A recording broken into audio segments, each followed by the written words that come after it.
Hello વિદ્યાર્થી મિત્રો, આજે આપણે ધોરણ 11માં વિષય આંકડાશાસ્ત્ર પ્રકરણ નંબર 4 પ્રસારમાન. એમાં આજે આપણે જે પ્રસારમાનના ઇચ્છનીય લક્ષણો તથા પ્રસારમાનના નિરપેક્ષ અને સાપેક્ષ માપનો ખ્યાલ છે એ જોશું. સૌથી પહેલાં વિદ્યાર્થી મિત્રો આપણે જે પ્રસારમાનના લક્ષણો છે એ જોશું.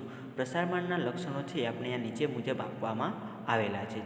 એમાં સૌથી પહેલે છે કે પ્રસારમાનની વ્યાખ્યા સ્પષ્ટ અને ચોક્કસ હોવી જોઈએ. કે જ્યારે પણ કાંઈ પ્રસારમાનની વ્યાખ્યા આપવામાં આવેલી હોય તો એ કેવી હોવી જોઈએ? તો કે સ્પષ્ટ અને ચોક્કસ હોવી જોઈએ, જેથી કરીને લોકો છે એને સરળતાથી સમજી શકે અને વિચારી શકે તેના પર એવી એની વ્યાખ્યા જે હોવી જોઈએ.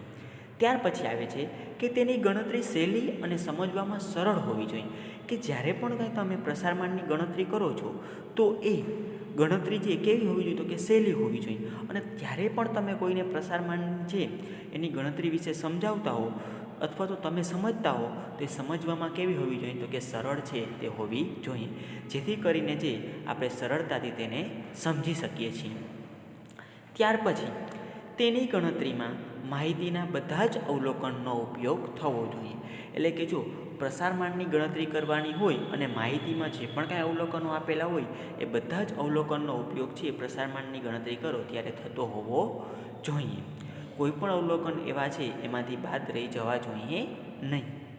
ત્યાર પછી તે બેઝિક ક્રિયાઓ તથા આંકડાશાસ્ત્રીય ગણતરીઓ માટે અનુકૂળ હોવું જોઈએ. જો જે પણ કંઈ બેઝિક ક્રિયાઓ હોય તેના માટે તથા આંકડાશાસ્ત્રની જે પણ કંઈ આપણે ગણતરી કરતા હોઈએ એ બધી જ ગણતરી માટે છે એ પ્રસારમાન છે કેવું હોવું જોઈએ? તો કે અનુકૂળ હોવું જોઈએ.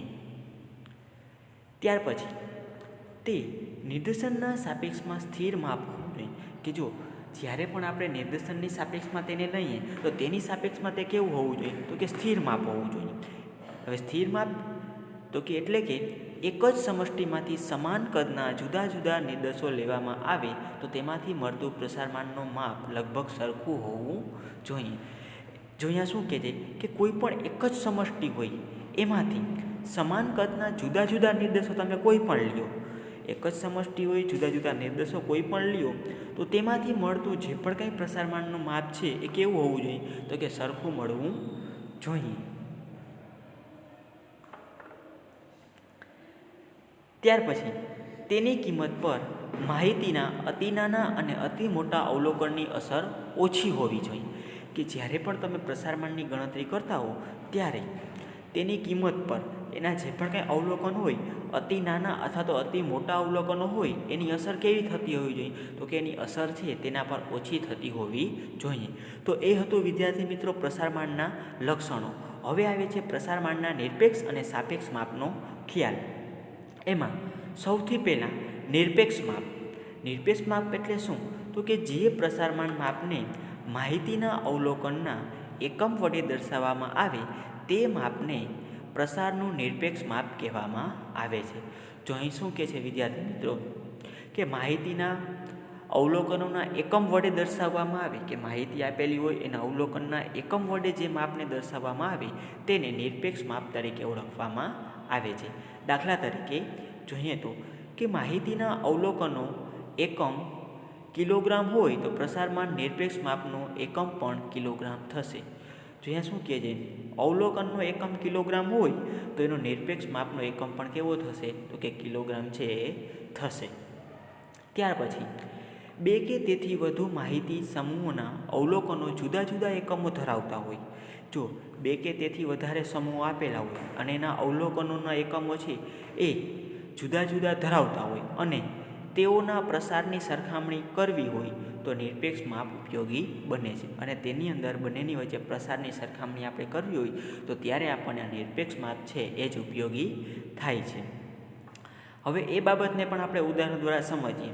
હવે માનો કે કોઈ પણ એક શાળાના વિદ્યાર્થીઓના વજન કિલોગ્રામ અને તેમની ઊંચાઈ સેમીમાં આપેલી છે. હવે જો અહીંયા ખાસ ધ્યાન રાખજો, વિદ્યાર્થી છે એનું વજન પણ આપેલું છે કિલોગ્રામમાં અને એની ઊંચાઈ પણ આપેલી છે, પણ એ શેમાં આપેલી ઊંચાઈ? તો કે સેન્ટીમીટરમાં આપેલી છે.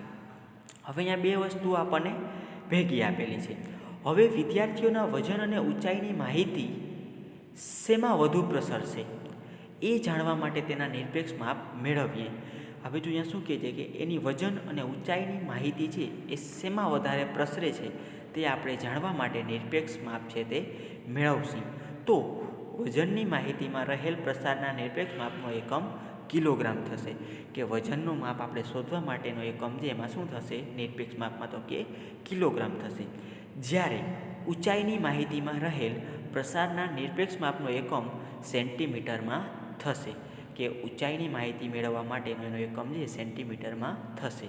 આમ બંને નિરપેક્ષ માપોના મૂલ્યોના એકમો જુદા જુદા છે. જો બંને માપ કેવા છે? નિરપેક્ષ માપ છે, પણ એના એકમના મૂલ્યો કેવા છે? જુદા જુદા છે. એક કિલોગ્રામમાં છે અને એક સેન્ટીમીટરમાં છે. તેથી તેમની સરખામણી કરવી હોય તો નિરપેક્ષ માપ પરથી તે શક્ય ન બને. કે જો આની સરખામણી કરવી હોય તો એ નિરપેક્ષ માપ પરથી જે તે શક્ય બનશે નહીં. શા માટે? તો કે બંને અલગ અલગ મૂલ્ય દર્શાવે છે એટલા માટે. ત્યાર પછી આવે છે કે સાપેક્ષ માપ. કે પ્રસારનું જે માપ એકમથી મુક્ત હોય તેને પ્રસારનું સાપેક્ષ માપ કહે છે. જો અહીંયા શું કહે છે કે જે માપ એકમથી મુક્ત હોય કે એકમ સાથે ન હોય જોડાયેલું, એકમથી મુક્ત હોય તેવા માપને સાપેક્ષ માપ તરીકે ઓળખવામાં આવે છે. બે કે તેથી વધુ માહિતી સમૂહના અવલોકનોના એકમો ભિન્ન હોય ત્યારે તેમના પ્રસારની સરખામણી સાપેક્ષ માપથી જ થઈ શકે છે. તો અહીંયા શું કહે છે? બે કે તેથી વધુ માહિતીના સમૂહ આપેલા હોય અને એકમો છે એ ભિન્ન હોય એટલે કે અલગ અલગ હોય ત્યારે તેમના પ્રસારની સરખામણી જે એ સાપેક્ષ માપ દ્વારા જ થઈ શકે છે. સામાન્ય રીતે સમૂહના અવલોકનોમાં રહેલા પ્રસારના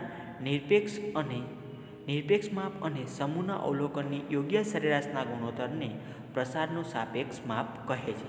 તો અહીંયા શું કહે છે? પ્રસારના નિરપેક્ષ માપ અને સમૂહના અવલોકનની યોગ્ય સરેરાશના ગુણોત્તરને કે બંનેની સરેરાશનો ગુણોત્તર હોય તેને પ્રસારનું સાપેક્ષ માપ કહેવામાં આવે છે. પ્રસારના સાપેક્ષ માપને પ્રસારાંક કહે છે અને આ માપ માહિતીના અવલોકનોમાં એકમથી મુક્ત જોવા મળે છે. તો વિદ્યાર્થી મિત્રો, આની સાથે આપણો આજનો ટોપિક છે એ પૂર્ણ થાય છે.